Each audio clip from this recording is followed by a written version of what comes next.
Hello and welcome back to another AP Sports video. Today I'm going to be diving into the AFC playoff picture and these wildcard games we have coming up this weekend and talking about what I have as an expectation for all three of these great matchups. I think that all three of these are going to be good games with good play on both the offensive and defensive side of the ball.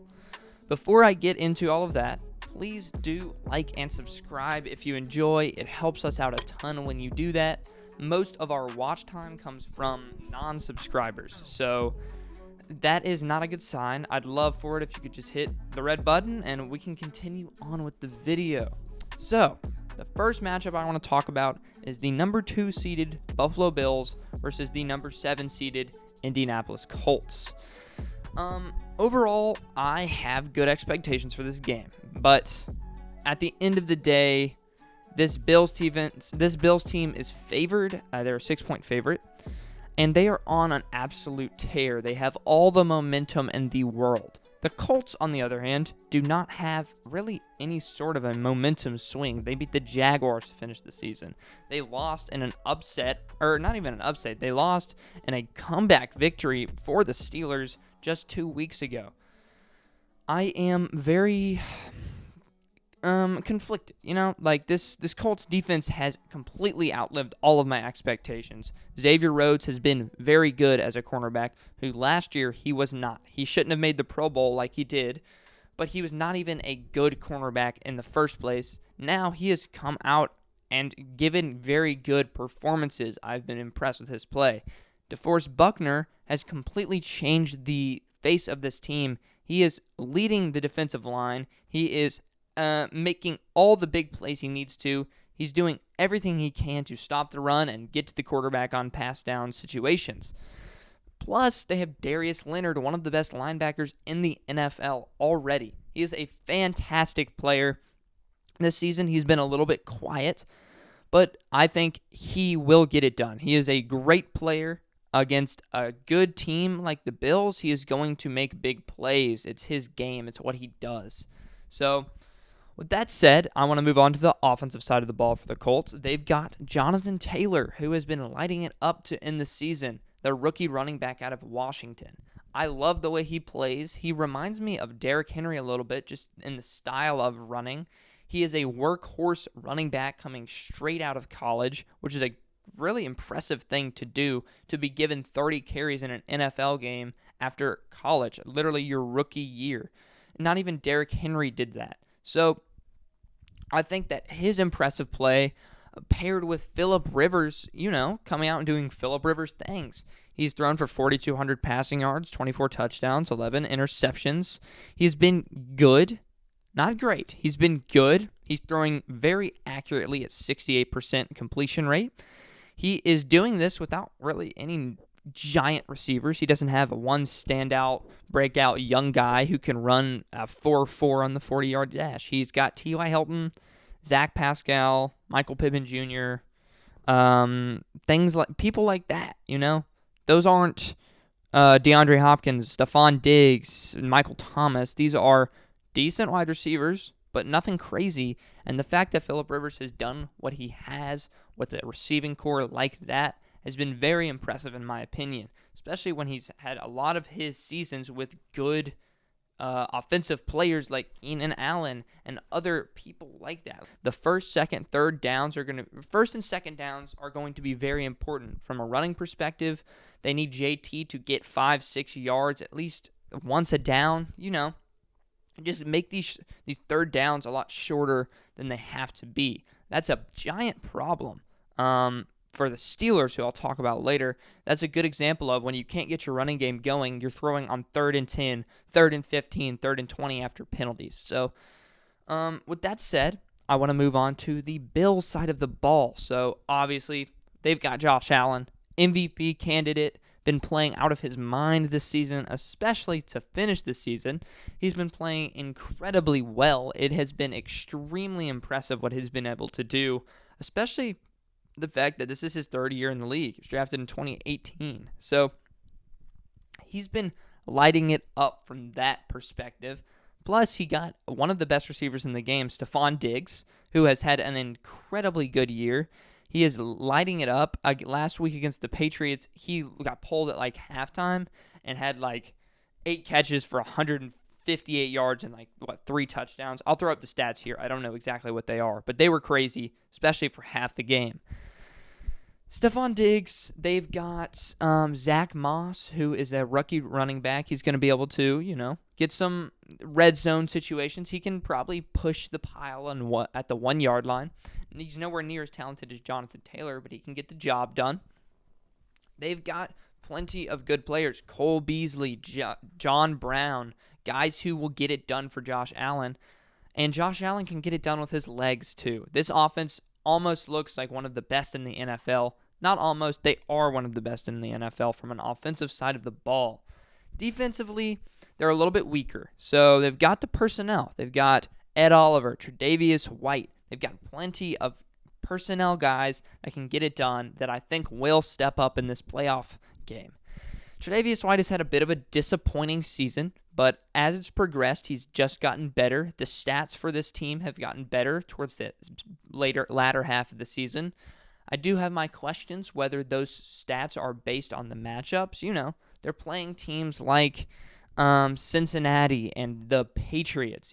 These aren't great teams they're playing offensively, but nonetheless, the defensive stats have been very good to end the season, and I think that the momentum that the Bills have, 6-0 to end the season, with Josh Allen just getting pulled at halftime and throwing for 400 yards and 3 touchdowns, this team is going to be very good, and that's why I think that they're going to get a win against this Colts team. This Colts defense is good. I think that they can give the Bills a run for their money, but at the end of the day, this Bills offense is just more talented.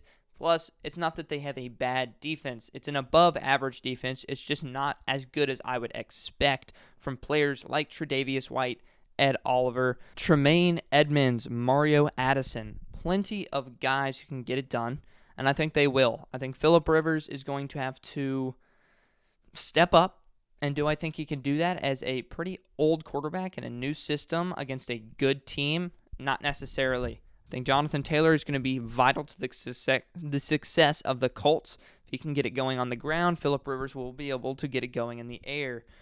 But this Bills offense is just going to light it up. They're going to score on most drives. I think that they'll string together long drives as well, especially Cole Beasley, guys like him, Stephon. They are good at getting catches. That's their job. So at the end of the day, I'm going to give this to the Bills, although I have been more than impressed with the Colts this season. I think it might be cut short at this point. So I'm going to give this win to the Bills 31-16. So, next up, we have got the Steelers versus the Browns. This is a rematch of last week, Week 17, where the Browns got the win against the Steelers, 24-21. I think that is extremely funny that they played a playoff game before they played their playoff game, The Browns had to win that game. It was almost a playoff scenario for them. Obviously, the Steelers don't want a rival to win. And, the Browns got it done. And what do I think the Browns are going to do this week? I think they're going to get it done. This Steelers defense is very good. I'm not going to understate that. They've got, in my opinion, the defensive player of the year, TJ Watt. They've got Minkah Fitzpatrick. Plenty of great talent. And they're very well coached. They started off the year 11-0 for a reason, and it really wasn't their offense doing crazy things. It was their defense leading the charge. Now that the offense has stagnated, especially with James Conner and Benny Snell unable to get it done on the run game, all the pressure has been on Big Ben's arm.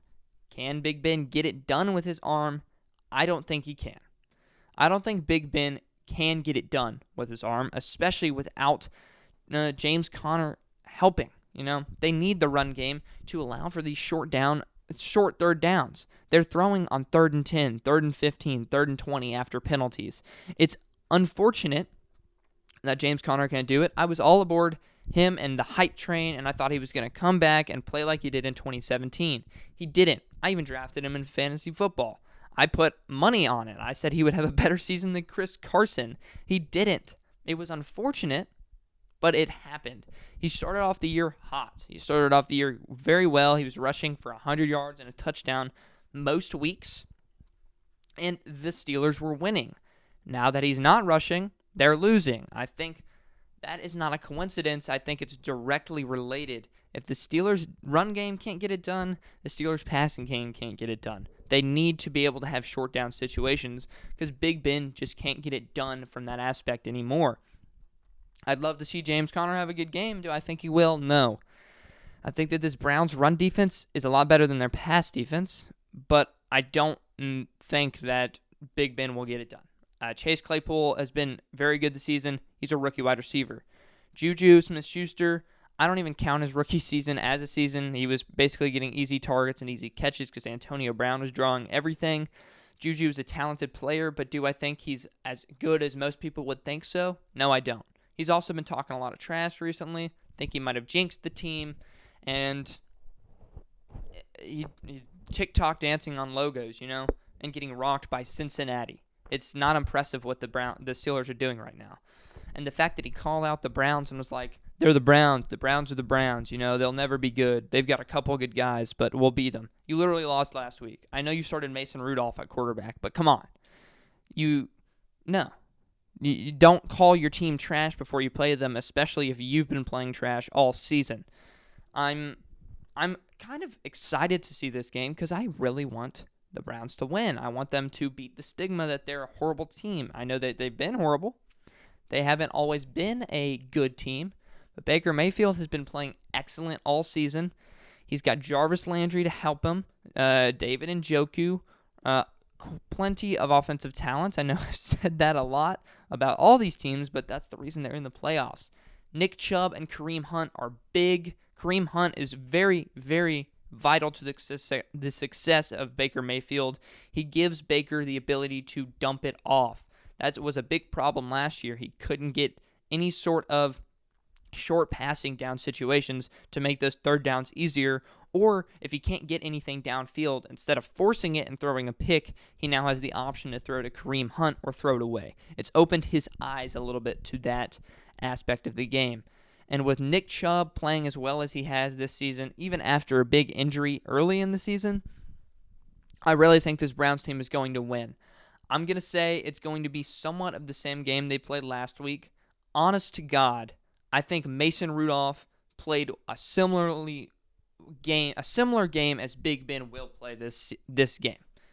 I don't think Big Ben will do much. I know he's had his playoff success, but he's also old, has been old, is aging, doesn't have the accuracy anymore, and especially when these receivers are somewhat, I think they're a little overrated. I think Chase Claypool is not as good as people think he is, and I know he's a big physical guy, but if you can't run a good route, are you really going to be able to get by? So, with that said, I'm going to give this game to the Browns 28-21. I think it will be pretty handled. I don't think the game will be as close as that score sounds. I think it might be a late touchdown and an attempt at an onside kick, but it will be futile, and the Browns will win 28-21.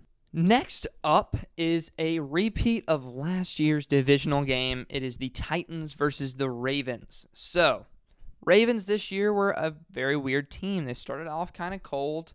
Lamar Jackson did not play extremely well to start the season, but recently he has been on an absolute tear. That game against the Browns kind of solidified him to me as an elite quarterback. He has been throwing it somewhat decently this season. It hasn't been all whiffs. He's had plenty of good throws. And with his threat of running, he is an incredibly talented quarterback. Top 10? Nah. Maybe. He's up there. He is up there in my opinion. With his legs and the fact that this offense is completely made for him, I think that they will be very successful this year in the playoffs. With that said, they're playing a good team in Tennessee with the best running back in the NFL. No question is Derrick Henry. Just had a 2,000-yard season. They've also been relying a little bit on Ryan Tannehill, A.J. Brown, Corey Davis, Jonnu Smith. They've got players on offense. They've got a good team. Play calling has been Arthur Smith has been doing okay. I think that he could be doing a little bit better. I think Darrington Evans, a guy they drafted this season, is going to need to be a little bit more involved this year or this playoff run just because his passing ability or his catching ability is going to be so necessary. Derrick Henry's great, but if you can threaten them with a short pass to Darrington Evans for 15 yards, especially when you've got both Darrington and Derrick in the backfield at the same time, and A.J. Brown running a streak down the field, and Corey Davis on a slant, the Ravens can't do all of that at once. They can't stop an elite runner and an elite catcher and an elite passer. They can't stop all of that. With that said, the Titans defense won't be able to stop the Baltimore Ravens. They won't. I really think that this Titans defense is very bad. They are not a good defense whatsoever. They lost Jayon Brown with a broken arm earlier in the season. He will not come back even if they make it to the Super Bowl. Plus, they lost Jadeveon Clowney, really their only pass rushing threat. And they had a pretty poor pick in Vic Beasley. They picked him up on waivers, I think, gave him a contract, and he was horrible. He was going to help with the pass rush, and he didn't because he's not there anymore. So, with that said, I don't think Rashaan Evans is going to galvanize this defense in a coverage way. He's a great tackler.